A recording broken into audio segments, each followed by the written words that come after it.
When was it that you started to become alarmed about some of these ideas being taken very seriously outside of academia and starting to steep into the mainstream? What was the sort of year where you were like, there's something going on here? So I've been trying to work this out.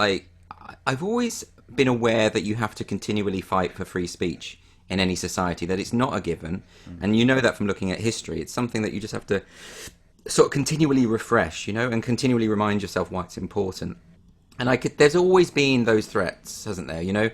There's always been people pushing for censorship rather than discussion, and that's something that I guess it's just human nature, because you want the things that you find rebarbative and disagreeable just to go away, and I guess we all have to resist those kind of authoritarian instincts. We all have to do that, and as a society, we have to do that. And I could see this was happening more and more. What was interesting to me, because I guess my background was from the left, was that it was coming from the left now. And when I was growing up, whenever you had these sort of campaigns to ban a film or ban a book, they were coming from the right wing tabloids. They were coming from the Daily Mail or the Express. I mean, I'm thinking particular things like David Cronenberg's Crash or Train Spotting, the Irvin Welsh film, and so, or the Danny Boyle film, whichever way you want to look at it. And so now all of a sudden, though, it was coming from the Guardian, and it was coming from the New Statesman. It was these kind of, and they were using the same kind of censorial language and the same theories. I mean, the same debunked media effects theories that would suggest that popular culture has this kind of trickle down effect on the behaviour of the public. And we know that's generally been debunked. There's all sorts of catalysts to people's behaviour. I'm not saying there isn't, Mm. but the straightforward monkey see, monkey do direct effects theory of media has been debunked after 6 decades of research. We know that isn't the case, and yet you have people now saying we need to censor forms of speech. Even jokes can normalize hatred because they will have this effect on the public. We know that's not true. So that started. When was it? I reckon around 2015 it really kicked off. I mean, I know this had been sort of percolating away in the early 2010s, where you had this kind of perversion of political correctness. It wasn't just about politeness anymore. I mean, I'm all for a society where we all agree that we have a social contract. You don't call each other racial slurs, or you don't call gay people faggots or whatever. You don't have this kind of derogatory, because we like to be polite and considerate, and I'm all for decorum, and Mm. that's what for me political correctness was. I think there was overreach every now and then, where people would call the police or try and get someone fired, but it was very rare. But that, through the new version of political correctness, which we might call wokeness or whatever you want to call it, that's the go-to thing, the cancel culture thing. That's the first port of call.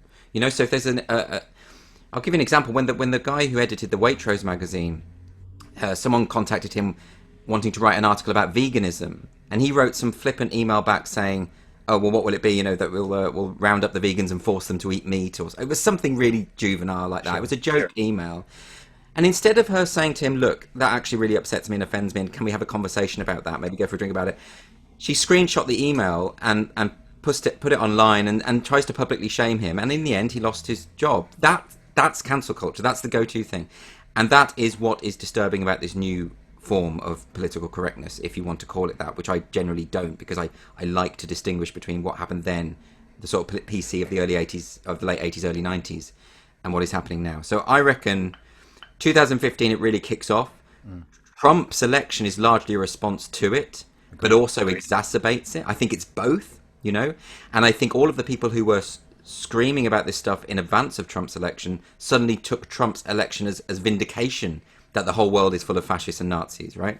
So they did this thing where they decided in advance that anyone who votes for Trump is an evil fascist, and then Trump wins, and that gives them evidence that the world is full of evil fascists. It didn't. They didn't stop to think, well, maybe our original premise was wrong. Maybe the Yeah. people who are voting for Trump aren't evil fascists. Maybe Yeah. they just want to shake things up and change things.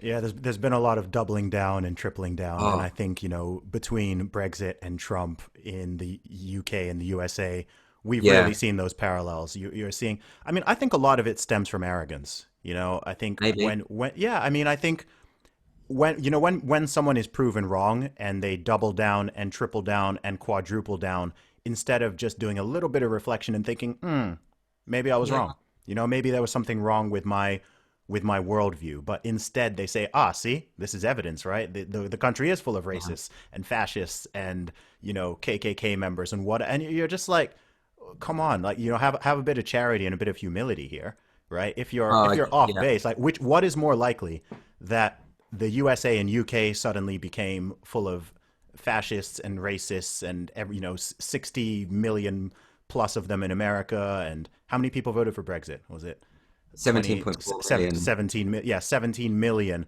people Yeah. who you're walking past every day, who you're interacting with, your kids are going to school with them, whatever. Like, what's more likely, that your premise was off, and that or that all of these people secretly, your whole life, they've just been there, just stewing, just waiting for this I moment. And know. I'm You like, just wish like they could apply Occam's razor when it comes to this stuff, but they don't, and that actually has really upset me because I have a great faith in humanity, and I think people are smarter than we give them credit for. And but this has made me rethink a little bit. Why just dismiss all these people that you know and love? I mean, I've lost so many friends over Brexit in particular because I was in favour of Brexit, and the assumption the fact that we want to withdraw from an economic trading bloc makes you a racist. It doesn't. It really. It honestly. And I'm not denying that there are racists out there, and nobody is. but well, this is the other thing. Yeah, Literally, no one's making that claim. no. Literally, no one is making that claim, and that's. So yeah, it has shaken my faith in humanity just a little. That doubling down thing. I mean, whenever and I know I shouldn't do it, but whenever I get on arguments on Twitter, and when it comes to the point where I've proven them wrong, they'll say, "Oh, you believe this," or I had this one big account having a go at me saying, "You're an evil racist. You've never said anything about the plight of the Windrush generation." So I just linked him to a video of me talking about that very thing on Sky News, and he couldn't say I was wrong. No. He just doubled down, started calling me racist, or they couldn't do it. And I think what you're saying there about the ego has a lot to do with it, I guess. But actually, there's something really empowering and quite freeing about admitting you're wrong. I always enter into these conversations with the assumption that I could be wrong about anything at any time, because if you don't think that about yourself, you'll never improve and grow as a person. So I think you're right that's part of it. What makes me slightly nervous is that possibly a lot of people have bought into this idea, genuinely Yeah. believe that there is this clandestine crypto fascism that's creeping. And that in a sense is more worrying, because the ego thing I can more readily understand. But when people are buying into a delusion, a sort of mass delusion, that's more frightening, because you can't walk them out of that with ease, can you?